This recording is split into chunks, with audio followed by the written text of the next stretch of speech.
안녕하세요. 저는 무한건축의 최기용 소장입니다. 네, 오늘은 북한강 성원아파트가 어떻게 설계가 진행되고 있는지 설명을 드리는 자리가 되겠습니다. 지금 보시고 계신 모습이 리모델링 후에 북한강 성원아파트의 모습인데요. 보시게 되면 기존의 아파트 틀에서 완전히 벗어난 새로운 아파트로 변경되는 것을 보실 수가 있고요. 이 북한강 성원아파트의 큰 특징은 바로 앞에 이제 한강을 앞마당으로 사용하고 있다는 지리적인 특성이 있습니다. 그래서 리모델링 후에는 이렇게 한강과 어우러진 그런 아파트로 새롭게 변신할 수 있는 모습을 보실 수가 있을 거라고 생각이 듭니다. 설계안을 이제 설명을 드리도록 하겠습니다. 지금 현재 위치는 이쪽에 보면 남산과 한강대교, 그 다음에 이 위치에 이제 북한강 성원 아파트가 있고요. 원효대교가 있는 이 위치에 현재 위치를 하고 있고요.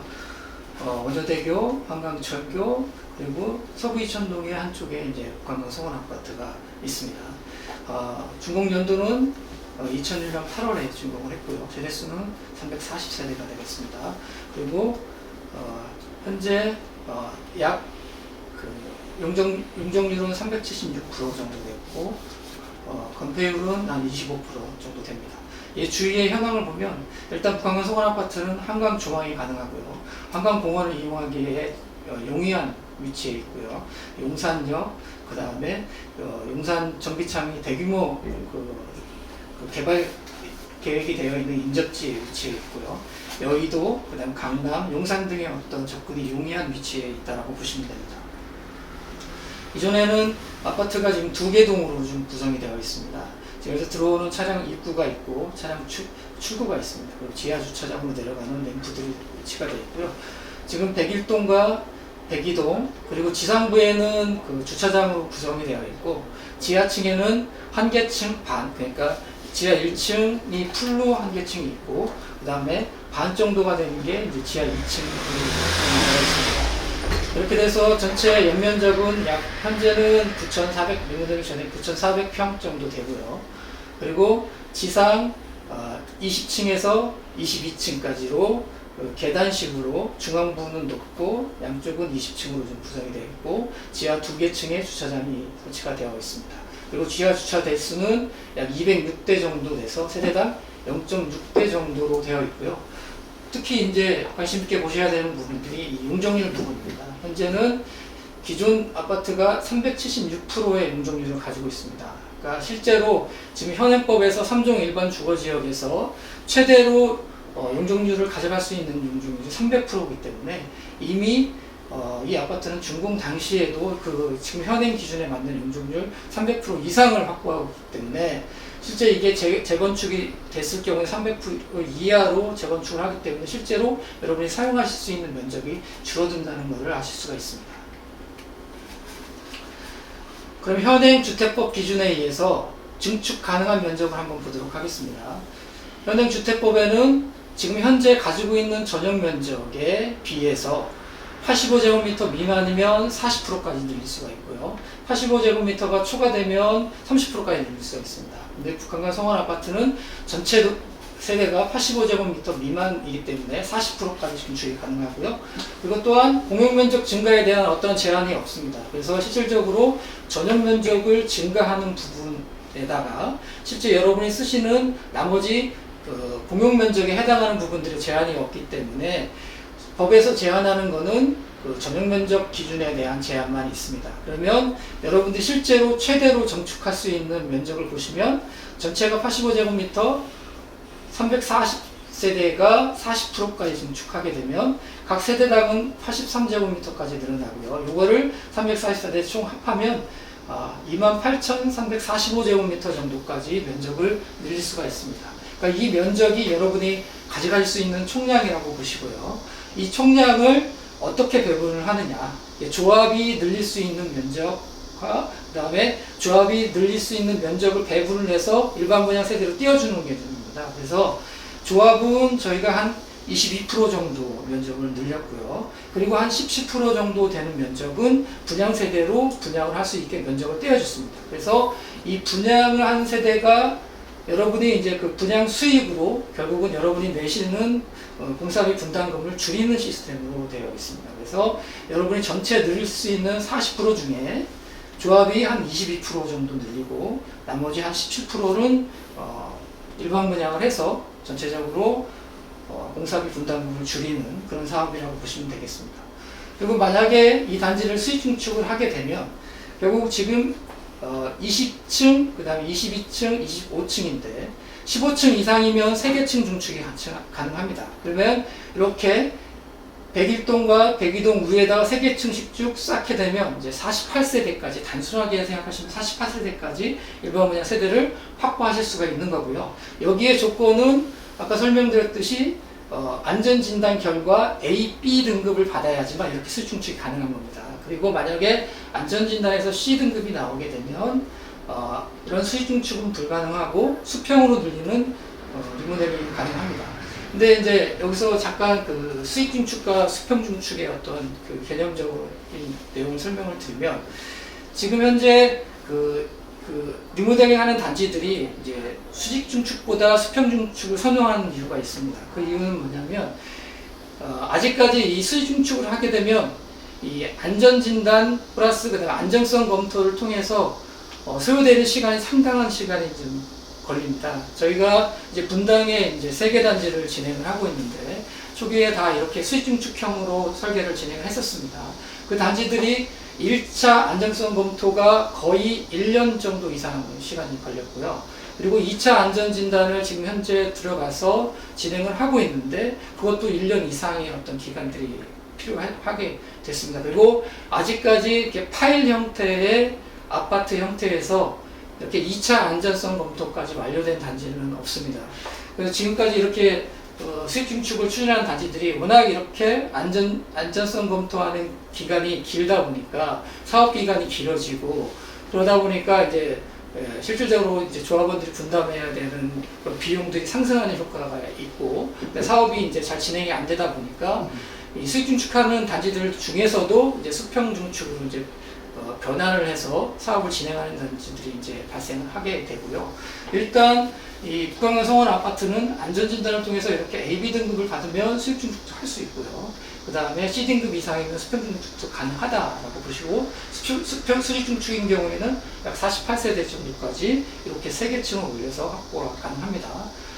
그리고 이제 그러면 이제 이 단지 내에서 이제 별동이나 아니면 옆으로 붙여서 중축할 수 있는 여유 부지가 있느냐 한번 검토를 해보면 지금 이 부분이 이 자리가 현재 어린이 놀이터로 쓰고 있는 자리입니다. 여기에 이렇게 2개 라인 정도를 붙여서 수평 중축으로 하게 되면 일반 분양 수직으로 안 하고 수평으로 해도 충분히 여러분이 이제 원하는 세대수를 좀 확보하실 수가 있을 것 같고요. 그리고 또 수평 중축에서 이제 봐야 되는 부분들이 조합원 세대를 좀 늘려야 됩니다. 그래서 조합원 세대들은 어떤 방향으로 이제 중축이 될 거냐 보면 이 전면 쪽, 한강변 쪽으로서 이렇게 이런 부분들로 해서 조합원 세대들은 전면으로 중축을 하고 그다음에 그 어린이 놀이터 있는 여유 부지에다가 새롭게 이제 별동으로 2개 라인 정도로 붙여서 수평 중축을 할 수 있다라고 보시면 되겠습니다. 그래서 저희가 제안해 드리는 수평 중축 방식을 보면 일단 조합원 세대들은 기존에 이제 1개층 정도를 POT로 해서 1개층 띄우고 다 1층이 2층, 2층이 3층으로 올라가는 방식으로 1개층씩 올라갑니다. 그리고 1층에는 이렇게 세대를 비워놓고 이 안에 여러분이 필요하신 커뮤니티 시설들을 이제 배치를 하게 되고요. 그리고 아까 설명드렸듯이 이제 어린이 놀이터 부분에 2개 라인 정도를 설치를 해서 여러분이 필요한 한 49세대 정도의 세대를 확보를 하고 맨 상부 꼭대기 위에 이제 스카이 카페를 설치를 해서 여러분이 필요한 그런 커뮤니티 시설을 설치하는 방법으로 해서 설계 제안을 드리도록 하겠습니다. 이게 리모델링 전의 현재 모습입니다. 원효대교를 건너면서 보시면 이렇게 북한강 성원 아파트하고 대림 아파트하고 이런 형태로 해서 보이게 되는데요. 리모델링을 하시게 되면 아까 설명드렸듯이 이 놀이터 부분에 26층짜리 세대가 따로 2개 라인이 설치가 되고 그다음 꼭대기에다가 스카이 카페를 설치를 하는 모습이 되겠습니다. 그리고 이렇게 기존의 아파트들은 전면부로 이제 증축을 하고 외관이 완전히 이제 옛날에 어떤 그 아파트 외관에서 새로운 리모델링을 통해 새로운 형태의 어떤 개념으로 변경된 모습을 보실 수가 있습니다. 리모델링 후에 건축 계획을 좀 설명을 드리도록 하겠습니다. 리모델링 전에는 연면적이 한 전체가 이제 지상 지하 다 합한 면적이 한 9,400평 정도 되는데요. 리모델링 후에는 이제 15,561평 정도로 늘어납니다. 이렇게 면적이 많이 늘어난 이유는 무엇보다도 이제 지하에 주차장을 더 추가로 확보를 하다 보니까 늘어난 거고요. 보시면 지하에 이제 한 1,600평 정도 되는 게 리모델링 후에는 한 4,200평 정도로 지하 주차장이 늘어나는 모습을 이제 보실 수가 있습니다. 그래서 건물 규모는 아파트 부분이 20층에서 22층인데 리모델링 후에는 21층에서 23층으로 늘어나고요. 지하에 5개층 정도 추가로 지하 주차장을 확보를 하는 형태로 리모델링 설계가 진행돼도 되겠습니다. 그리고 주차 대수는 기존의 206대에서 450대 정도로 약 244대 정도의 주차장을 추가로 이제 확보하는 설계안을 만들었습니다. 나머지 저희가 경로당, 작은 도서관, 피트니스 센터, 그 다음에 필요한 시설들을 이제 커뮤니티 시설들을 추가로 리모델링을 하면서 면적들을 확보를 해서 설계를 진행을 했고요.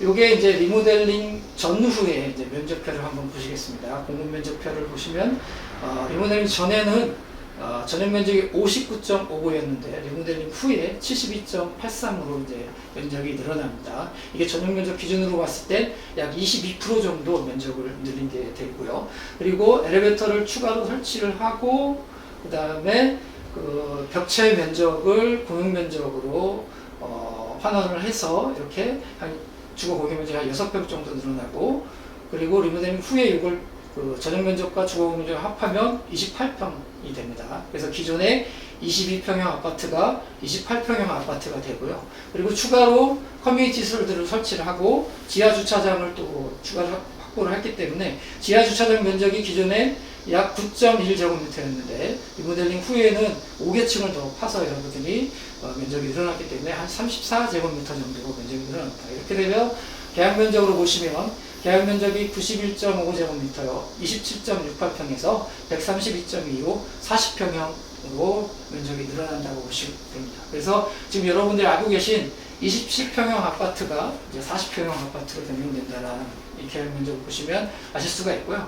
그리고 분양은 49세대를 하는데요. 이게 28평형 아파트를 49세대를 분양을 해서 여기 나온 수익을 가지고 여러분들이 공사비를 충당하시는 개념이 되겠습니다.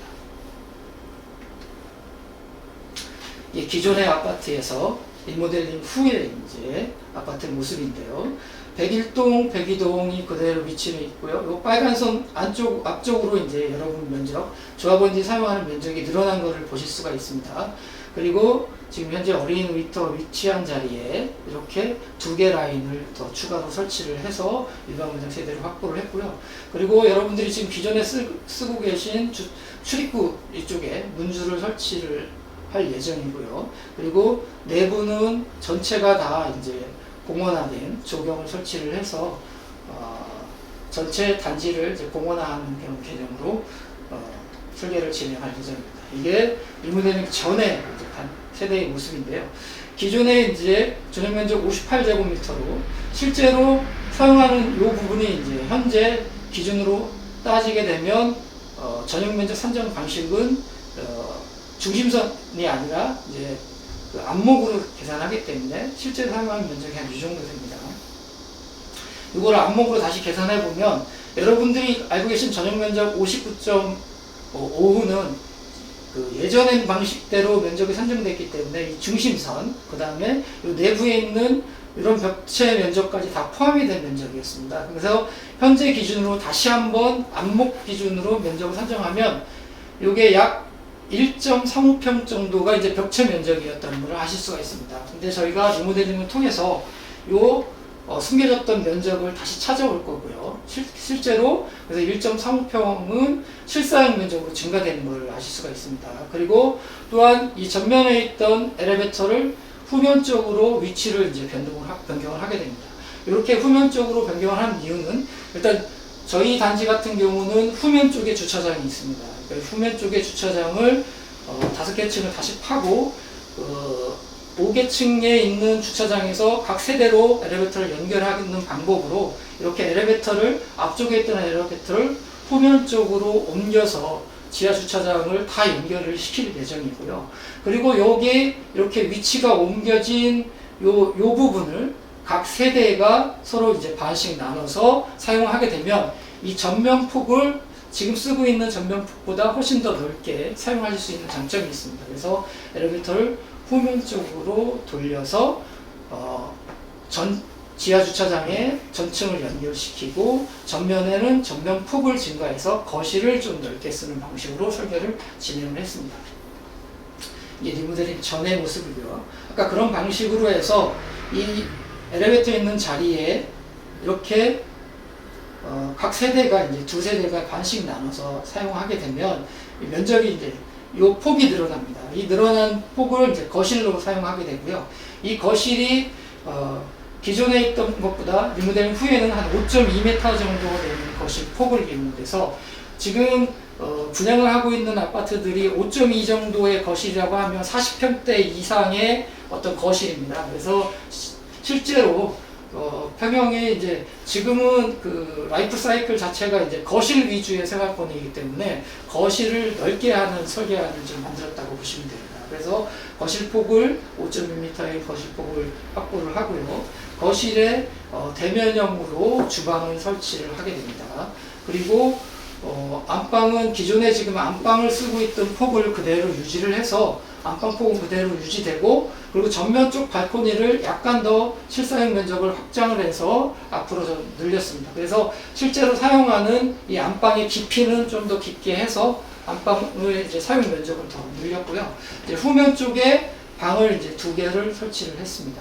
그래서 기존에는 방이 2.4m로 이제 합수 폭이 좁았는데 방 위치를 지금 주방에 있는 위치를 좀 변경을 했기 때문에 지금 주방은 방보다 훨씬 더 폭이 크거든요. 그래서 여기는 침실 하나는 폭을 좀 넓게 설계를 했고요. 또 하나는 기존에 이제 침실 위치에 같은 위치지만 이것도 이제 깊이를 깊게 해가지고 실제 침실로서 사용하는 면적을 확대했습니다.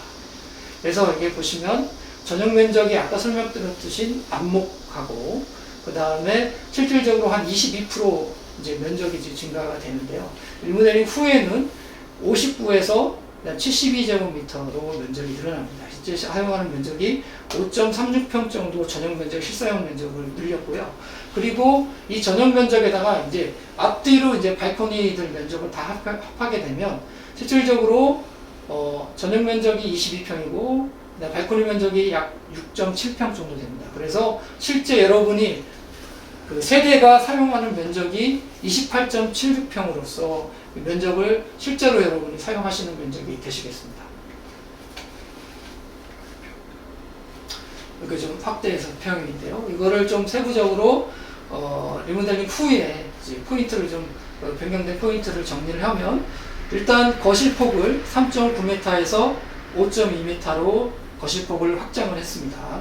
그리고 침실은 기존에는 이런 마스터존이 없었죠. 부부 욕실을 추가로 설치를 해서 파우더룸과 같이 마스터존을 좀 만들었고요. 전용 화장실을 설치를 했습니다. 그리고 침실 2개는 실제 사용하는 면적을 증가를 시켰고, 또한 기존에는 화장실 1개였는데 화장실 하나를 더 추가해서 공용 화장실과 부부 욕실을 따로따로 설치를 했습니다. 그리고 현관에 들어오는 부분에 현관 수납을 좀 강조를 하고요. 주방 레이아웃을 변경을 하고 다용도실을 설치를 했습니다. 그리고 아까 설명드렸듯이 엘리베이터를 인승하고 성능을 향상시켰고 지하 주차장까지 직접 연결되게 설계를 했습니다. 그리고 또한 내부에 있는 설비를 전면 교체를 하고요.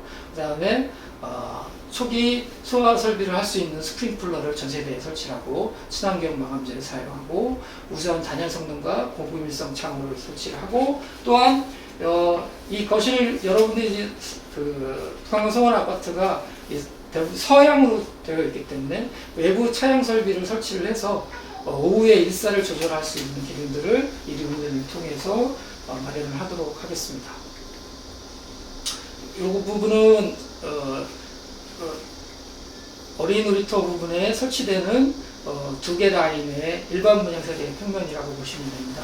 그래서 이 일반 분양 세대도 실질적으로 이 분양 세대의 수익금을 가지고 여러분들이 공사들을 충당하기 때문에 그 분양가를 받을 수 있는 평면으로 좀 설계가 돼야 되는데요. 여기 보면 전면적으로 이제 뭐 3베이 형태고요. 여기는 들어와서 거실과 주방이 있는 이제 타워형 형태의 2개 타입으로 해서 일반 분양 세대를 만들었습니다. 이 일반 분양 세대는 공급 면적 기준으로 해서 28평형으로 여러분들이 공부를 하실 수가 있습니다. 그리고 전체적으로 보면 전체 단지가 이제 공원에 된다는 어떤 개념으로 해서 리모델링이 진행이 되고요. 주차 대수가 세대당 1.15대의 주차장을 확보를 하고 각 세대에서 바로 주차장으로 연결이 가능하게끔 엘리베이터를 설치를 했습니다. 그래서 지하 주차장을 5개쯤을 설치를 하고 뭐 차량 번호 자동 인식 시스템이라든가 주차 유도 시스템, 뭐 LED 조명 이런 또한 그 다음에 주차 구획이 20cm 더 확장된 확장형 주차를 확보를 해서 문콕 사고가 이제 나오지 않도록 방지하는으로 해서 새로운 현행 기준에 맞는 주차장을 설치를 할 예정이고요. 그리고 스카이 카페를 여러분들이 이제 새로 2개 라인 위에다가 설치를 하게 됩니다.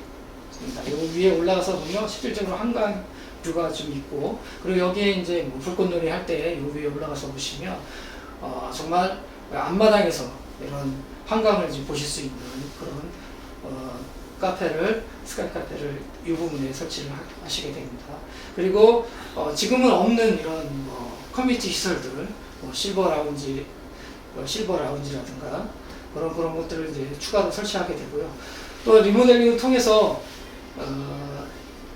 그 재건축하고 버금가는 재건축하고 동등의 어떤 성능을 이제 확보를 합니다. 그러니까 재건축도 마찬가지로 지금 현행의 어떤 에너지 성능 기준을 만족을 해서 지어지고 있듯이 리모델링 사업도 리모델링을 통해서 현재의 어떤 에너지 성능을 확보를 해야지만 공사가 가능하거든요. 그래서 에너지도 지금 현행 기준에 맞춰서 에너지 성능을 좀 확보를 하게 되면 실질적으로 에너지 제로 하우스에 가까운 그런 단지로 탈바꿈 하실 수가 있을 겁니다. 그리고 기존 골조만 놔둔 상태에서 모든 마감을 철거를 하고 새로운 설비나 배관 시스템들이 이제 전면으로 다 교체가 될 거고요. 실질적으로 뭐 이렇게 소음을 저감하는 층상 배관이라든가 아니면 우물천장 환기 시스템, 그리고 모든 장비들이 에너지 이제 효율 등급을 따져서 에너지 절감할 수 있는 그런 성능들을 확보한 설비들로 이제 교체가 될 겁니다. 그리고 또한 큰 특징은 현재 이 광교성원 아파트가 97년도 이제 설계가 돼서 그 당시에 어떤 내진 성능을 확보한 상태는 돼 있지만 현재 기준으로 보면 상당히 내진 성능이 이제 못 미치는 그런 상태입니다. 그래서 리모델링을 통해서 현재 기준에 맞는 내진 성능을 확보한 아파트로 탈바꿈을 하실 수가 있습니다. 그래서 지금 이 내진 성능을 좀 보시면 아파트가 1등급의 좀 내진 성능을 확보를 해야 되는데 이제 특등급 같은 경우는 뭐 종합병원, 공항, 교량, 터널, 댐 등의 어떤 이런 시설들의 특등급이고 그 이외에 1등급에 해당하는 시설도 보면 여기 아파트가 있습니다. 예, 다중이용 시설물. 그래서 내진 성능은 이런 1등급에 해당하는 내진 성능을 확보한 아파트로 내진 성능을 확보를 하게 되고요. 그리고 또 전 세대에 스프링클러 설치를 하게 해서 초기 진화에 유리하게 아파트가 변경이 될 거고, 또한 이 피난 시설을 또 추가로 설치를 해서 화재가 발생했을 시 뭐 계단이나 이런 부분이 막히게 되면 이런 피난 사다리를 통해서 아래층으로 피난할 수 있게 리모델링을 통해서 변경이 되셨다고 볼 수가 있습니다. 그리고 아까 잠깐 설명드렸듯이 리모델링을 통해서 최신 설비, 재건축하는 동등의 어떤 설비를 도입을 해서 새로운 아파트로 변경이 된다고 보시고요. 그다음 친환경 청정 환기 시스템을 이제 이번에 도입을 하셔가지고 뭐 미세먼지라든가 아니면 이런 부분들을 이런 환기 설비를 통해서 이제 더 개선이 되는 그런 모습을 이제 보실 수가 있습니다. 그리고 세대 내부는 리모델링을 통해서 이런 인테리어로 변경이 되실 수가 있고요. 그리고 최종적으로 이렇게 이제 리모델링을 하는 이유는 제가 보기에는 이제 최고의 어떤 브랜드를 그 일군 업체 시공사를 와 같이 사업을 진행을 해서 결국 북한강 성원 아파트의 어떤 브랜드를 바꾸는 게 1차적인 목표라고 생각이 듭니다. 그러니까 리모델링을 통해서 뭐 이런 일군 업체들의 어떤 그 시공사를 선정을 해서 그 일군 업체의 어떤 외관이라든가 이런 것들을 도입을 하시게 되면 리모델링 사업을 성공적으로 이제 마무리하실 수 있을 거라고 생각이 됩니다. 지금까지 설계 설명을 드렸고요. 뭐 궁금하신 사항 있으면 질문을 받는 순서로 하겠습니다. 감사합니다. 그 한강변은 다 역사 특화, 뭐 미관지구 뭐 이렇게 다 돼 있거든요. 과연 그런데 수평으로 증축을 할 수 있는지 그게 가능한 건지 좀 여쭤보고 싶습니다. 여기 그 북한강 성원 아파트는 역사문화 특화 경관지구로 지정이 되어 있습니다. 그러니까 이 역사문화 특화 경관지구는 대부분 이제 한강변은 이제 역사문화 특화 경관지구로 지정이 되어 있습니다. 역사문화 특화 경관지구 안에서의 리모델링 가능 여부를 설명드리도록 하겠습니다. 법적 근거를 보시면 국토의 계획 및 이용에 관한 법률 시행령 제72조에 보면 경관지구 안에서의 건축 제한이라는 부분이 있습니다. 여기에 보면 2항 경관지구 안에서의 건축물의 건폐율, 용적률, 높이, 최대 너비, 색채, 대지안의 조경 등에 관하여는 그 지구의 경관의 보존, 관리, 형성에 필요한 범위 안에서 도시, 군 계획 조례로 정한다라고 되어 있습니다. 서울시 같은 경우는 서울시 도시계획 조례 제44조에 보면 역사문화 특화 경관지구 안에서의 건축 제한이라고 해서 2항에 제72조 2항에 따라 역사문화 특화 경관지구 안에서 건축하는 건축물의 높이는 4층 이하로 한다 이렇게 제한이 되어 있고요.